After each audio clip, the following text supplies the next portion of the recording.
This was so fucking weird. You know how I say that you should never trust Sky News politically and morally, but they do have journalists who are technically good at what they do in terms of the act of just ripping apart arguments and spotting flaws.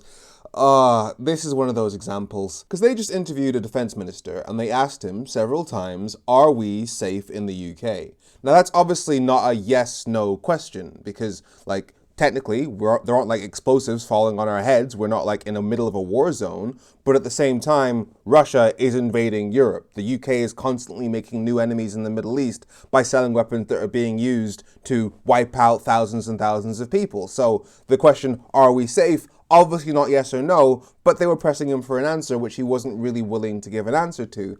And then this is what happened after the interview. I'm amazed by it took him 4 times to say that we're safe. The first 3 times, yes, you can argue, you also want to mention, but there are new threats. But for a defense minister not to very clearly say, yes, we are safe, I don't think he's suggesting that we're not. I think it's, again, just very kind of questionable comms we were discussing that report beforehand. It's going to be the first question.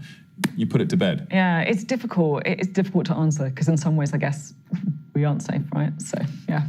Well, I still, if we're genuinely not safe, then the government should drop absolutely everything that they're planning to fund. You drop everything and you make sure we're safe, first of all, if we're genuinely unsafe. So I still think the rhetoric on this is important unless, I mean, the government says themselves, their number one priority is national security. So if you're not secure, you shouldn't be funding NHS, education or anything until you are. I think they've got to say we're safe or else you're kind of opening a can of worms there.